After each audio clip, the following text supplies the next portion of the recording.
Good morning and a very warm welcome. This is the Breakfast Rundown on TV1. I'm Therunee Karunaratne. We're coming to you live and direct from our Newsfirst studios here in Colombo. As always, we have details on this morning's top local and international news items lined up. They'll be coming right up. So stay tuned with us for the news in detail. Let's move on to the top local news item this morning. Now, what will happen to the prices of bakery products? Since yesterday's decision to reduce the prices of wheat flour, 1 kilogram of wheat flour by 10 rupees each, effective from today, this is a question that pretty much everyone has been asking. Well, this morning we will get the answer to that question. The All Ceylon Bakery Owners Association says that the final decision on whether the prices of bakery products will be reduced will be announced today.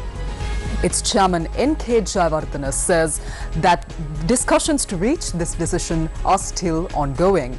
The price of wheat flour was reduced by 10 rupees effective from today to support the government's program. The relevant companies have also said that they have informed the Minister of Trade about this price reduction. As we all know, the 79th budget of the Democratic Socialist Republic of Sri Lanka, also known as the second reading of the appropriation bill, was presented to Parliament yesterday by President Anura Kumara Dissanayake. Now, the debate on the second reading of the budget will begin in Parliament today. The debate will continue until the 25th of February, while the vote on the second reading of the 2025 budget will be held that evening. The committee stage debate on the appropriation bill is scheduled to be held for 19 days, including 4 Saturdays from the 27th of February to the 21st of March. The vote on the third reading of the appropriation bill will be held on the 21st of March at 6 p.m.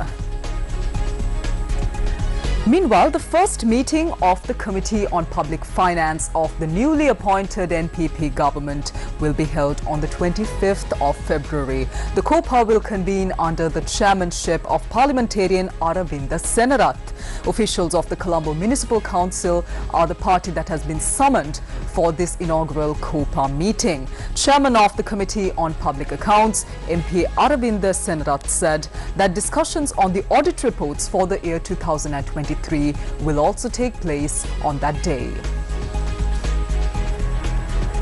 Meanwhile, the Department of Meteorology has issued an amber heat index advisory covering several provinces of Sri Lanka. Accordingly, the heat index, or the temperature felt on the human body, is expected to increase up to a caution level at some places in the northern, north central, northwestern, western and southern provinces, as well as in the Ratnapura district. Individuals working outdoors are advised to stay hydrated and take breaks in the shade as often as possible. The Met Department's advisory says that those indoors should check on the elderly and the sick, and that it's critical to never leave children unattended inside vehicles. People engaging in outdoor activities are advised to limit strenuous exertion, find shade and remain hydrated. Additionally, wearing lightweight, white or light-colored clothing is recommended to help manage this heat that is being felt by our bodies these days. The Met Department also says that mainly dry weather will prevail over many other areas of the island, and the department also forecasts that this prevailing dry weather condition will continue until about mid-April.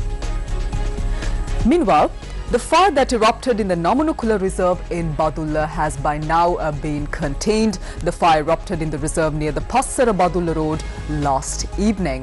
It has destroyed a large area of protected land as well. The Badulla District Disaster Management Unit says that the fire has been contained by now. The reason for the fire, however, has not yet been revealed. Let's move on to more local news now. Deputy Minister of Foreign Affairs Arun Hemachandra says that reports have emerged that 4 more Sri Lankans remain trapped in cybercrime camps in Myanmar. He said that these cybercrime camps that are currently operating in Myawaddy, Myanmar, are located in a place where the Myanmar government has no control over, and that discussions regarding this matter were held between the governments of Sri Lanka and Thailand. The Deputy Minister went on to note that with the intervention intervention of the government of Thailand, 14 Sri Lankans, 4 women and 10 men were rescued from these cybercrime camps.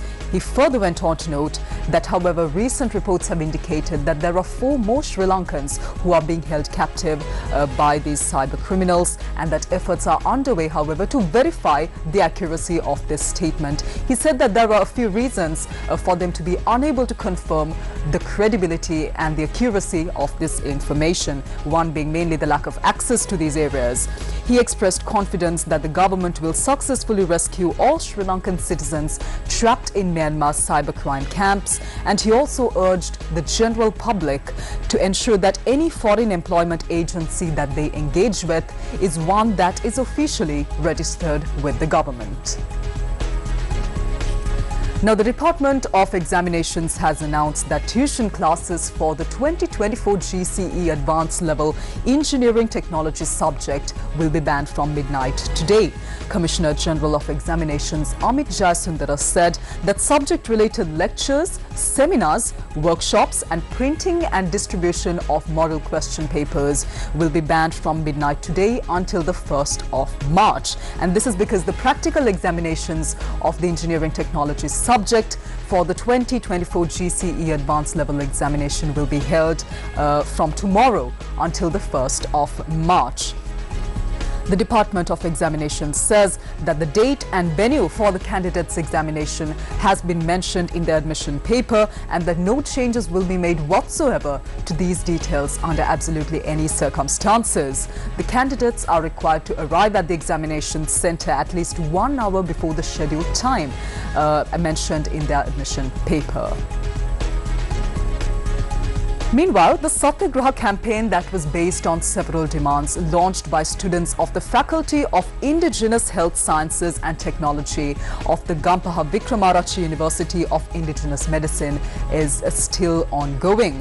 A group of students from the university visited the University Grants Commission yesterday, and they cited multiple issues including the lack of lecture halls, laboratory facilities, the shortage of lecturers, as well as issues in the hostel system, among all the other issues that they have been citing for this Satyagraha campaign.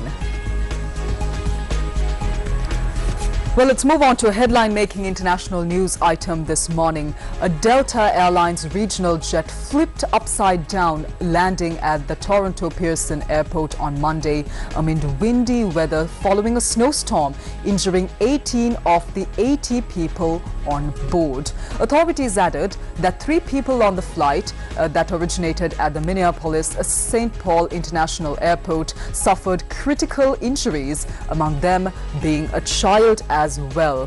Delta said a CRJ-900 aircraft operated by its Endeavour Air subsidiary was involved in a single aircraft accident with 76 passengers and 4 crew aboard. The CRJ-900, made by Canada's Bombardier, can seat up to 90 people. Canadian authorities said they would investigate the cause of the crash, which was, however, not yet known. An emergency worker told the air traffic control tower that the aircraft was upside down and burning after a controller noted that some passengers were walking near the crashed plane. One social media user posted the video of the aftermath, showing a fire engine spraying water on the plane that was lying belly up on the snow-covered tarmac. The Pearson Airport said earlier yesterday it was dealing with high winds and frigid temperatures as airlines attempted to catch up with missed flights after a weekend snowstorm dumped more than 22 centimeters of snow at the airport. According to a paramedic officer, of those injured, 2 were lifted to trauma centers and a child was transported to a children's hospital.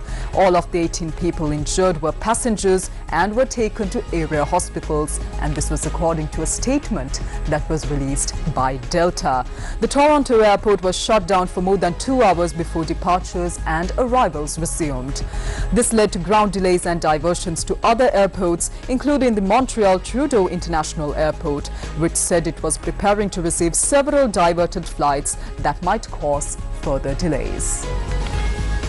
Well, that's a wrap of this morning's edition of the Breakfast Rundown on TV1. I'm Therunee Karunaratne. You can join us once again tomorrow as well, right here on TV1, same time, 7 a.m. with more of the very latest from here at home and around the world. Until then, take care. Have a wonderful day ahead.